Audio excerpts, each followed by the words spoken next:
Hello guys, welcome back life of cricket. So finally నేను ఒక full length వీడియోతో మీ దగ్గరికి వస్తున్నాను. సో ఈరోజు మాట్లాడుకోబోయే టాపిక్స్ యాషెస్ గురించి మాట్లాడుకుంటాము, సయ్యద్ ముస్తక్ అలీ ట్రోఫీలో మనోళ్ళు కొట్టిన సెంచరీస్ గురించి మాట్లాడుకుందాము, అలాగే న్యూజిలాండ్ వెస్టిండీస్ మధ్య జరిగిన ఇంట్రెస్టింగ్ టెస్ట్ మ్యాచ్ గురించి మాట్లాడుకుంటున్నాము, and India versus South Africa ODI సిరీస్లో థర్డ్ ఓడిఐలో జరిగిన ఇంట్రెస్టింగ్ టాపిక్స్ కూడా మాట్లాడుకుందాము. Okay, let's dive into the topic. New Zealand versus West Indies first test గురించి మాట్లాడుకుందాము. న్యూజిలాండ్ 231 రన్స్కి 10 వికెట్స్ కోల్పోయింది. తర్వాత వచ్చిన వెస్టిండీస్ 167కి ఆల్అౌట్ అయిపోయారు.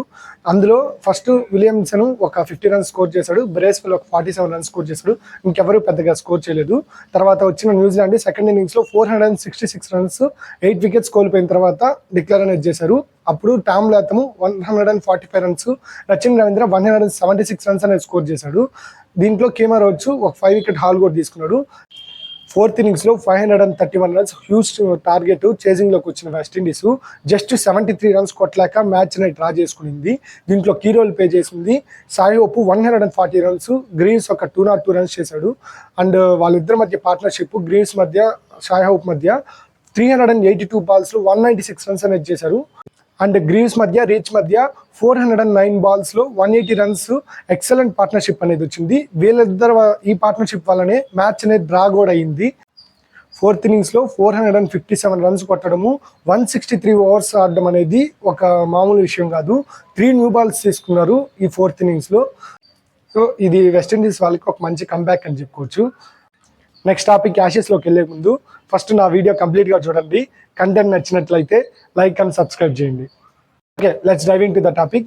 Ashes no more interesting, no expectations, because last 2 times England ఆస్ట్రేలియాకి వచ్చినప్పుడు 4-0 పోయింది.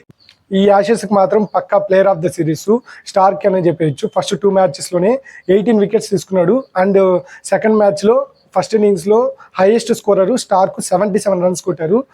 ఆస్ట్రేలియా వాళ్ళు మొత్తము 550+ స్కోర్స్ కొడితే దాంట్లో స్టార్కు 77 హైయెస్ట్ అయింది.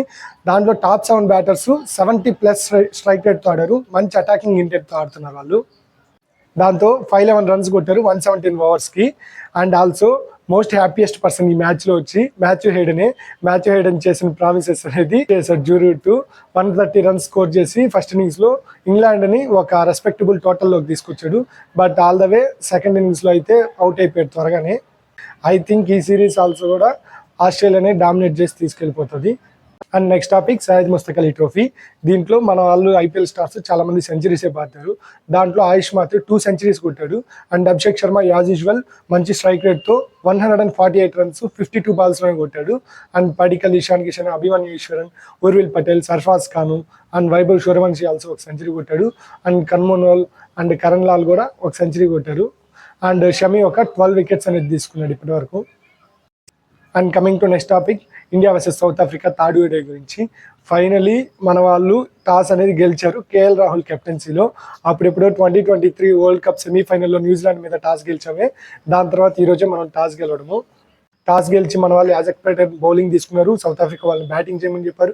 వాళ్ళని 270 ఫర్ 10 వికెట్స్ ఆల్అౌట్ చేశారు 48 ఓవర్స్లో. దాన్ని మన వాళ్ళు 40 ఓవర్స్లో చేస్ చేశారు. ఇంకా మ్యాచ్ డెప్త్గా వెళ్ళామంటే ఇది ఒక మస్ట్ విన్ మ్యాచ్ కాబట్టి మన వైజాగ్ వాళ్ళు అయితే మంచి పండగ చేసుకొని ఉంటారు.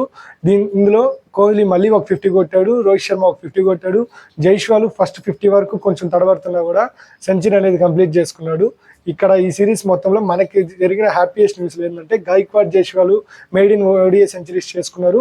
అండ్ విరాట్ కోహ్లీ 2 సెంచరీస్ కొట్టాడు. ఓవరాల్గా ఈ సిరీస్ మొత్తంలో 302 రన్స్ అనేది స్కోర్ చేశాడు విరాట్ కోహ్లీ.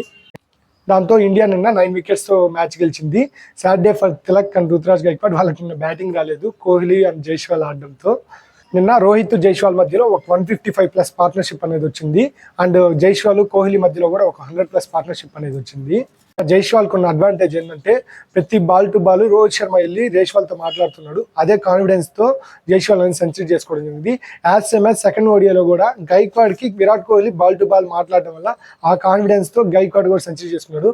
వీళ్ళిద్దరికి కోహ్లీ అండ్ రోహిత్ మంచి కాన్ఫిడెన్స్ అనేది ఇచ్చారు. వీళ్ళు సెంచరీ చేసుకునే టైంలో ఆపోజిట్లో వాళ్ళు ఉండడం వీళ్ళ అదృష్టం అనేది చెప్పుకోవాలి. ఇంక ఈ మ్యాచ్లో సౌత్ ఆఫ్రికా దగ్గరికి వెళ్తే ఎర్లీగా రికల్టన్ వికెట్ కోల్పోయాక బౌమా వచ్చి డీకాక్తో 113 రన్స్ 121 బాల్స్లో మంచి పార్ట్నర్షిప్ చేసుకున్నారు. అండ్ డీకాక్ బ్రెడ్స్కి కూడా 54 రన్స్ పార్ట్నర్షిప్ చేసుకున్నారు.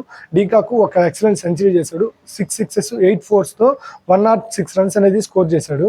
అండ్ మళ్ళీ బౌమా అనేది 50 అనేది మిస్ అయ్యాడు. 48 రన్స్ దగ్గర అవుట్ అయిపోయాడు. వీళ్ళిద్దరు తప్పిస్తే ఇంకా ఎవరు పెద్దగా పర్ఫార్మెన్స్ అనేది లేదు సౌత్ ఆఫ్రికా సైడ్ నుంచి. అండ్ ఇండియాకి ఫస్ట్ ఓవర్లో ఫస్ట్ వికెట్ పడితే నెక్స్ట్ 20th ఓవర్లో పడింది సెకండ్ వికెట్. ఈ మ్యాచ్లో ఒక మ్యాజిక్ జరిగిందనే చెప్పుకోవాలి. ఏ మ్యాచ్ అయితే లాస్ట్ అనుకుంటాం ఆ మ్యాచ్లోనే పర్ఫార్మెన్స్ చేస్తాడు మన ప్రసిద్ధ్ కృష్ణ. ఫస్ట్ 2 ఓవర్స్లో 23 రన్స్ ఇచ్చి మనల్ని భయపెట్టిన నెక్స్ట్ 2 ఓవర్స్కి 3 వికెట్స్ తీసుకొని సౌత్ ఆఫ్రికా వాళ్ళని భయపెట్టాడు. ఓవరాల్గా 4 వికెట్స్ అనేది తీసుకున్నాడు. కుల్దీప్ యాదవ్ కూడా ఒక 4 వికెట్స్ తీసుకున్నాడు. అండ్ జడేజా అండ్ హర్షదీప్ సింగ్ ఒక 2 క్రూషియల్ వికెట్స్ అనేది తీసుకున్నారు. బౌమా వికెట్ జడేజా తీసుకున్నాడు. హర్షదీప్ రికల్టన్ వికెట్ అనేది తీసుకున్నారు. దీంతో సౌత్ ఆఫ్రికా అనేది కొలాప్స్ అయిపోయింది. మస్ట్ విన్ మ్యాచ్లో మన వాళ్ళు బాగా పర్ఫామ్ చేశారు. అండ్ ఆల్సో ఇండియా డామినేట్ చేసింది, గ్రోవెల్ చేసింది సౌత్ ఆఫ్రికా వాళ్ళని. ఏదో డేట్ చెప్పారు కోహ్లీని ఫ్యూచర్ గురించి మాట్లాడడానికి రమ్మని చెప్పి ప్లేయర్ ఆఫ్ ద సిరీస్గా నిలుచుకున్నాడు ఈ సిరీస్లో. అండ్ లాస్ట్ సిరీస్లో రోహిత్ శర్మ నిలుచుకున్నారు. ఇద్దరు ఓల్డ్ మ్యాన్స్ వచ్చి ఒక మన ఇండియన్ బ్యాటింగ్ లైనప్ని హోల్డ్ చేస్తున్నారు. సో వీళ్ళని మనం 2027 వరల్డ్ కప్ కాదు 2029 ఛాంపియన్స్ ట్రోఫీ వరకు చూడాలని ఆల్రెడీ రవిశాస్త్రి కూడా కామెంటరీలో చెప్పారు. That's it for today. Next మరిన్ని కొన్ని ఇంట్రెస్టింగ్ టాపిక్స్తో మీ ముందుకు వస్తాను.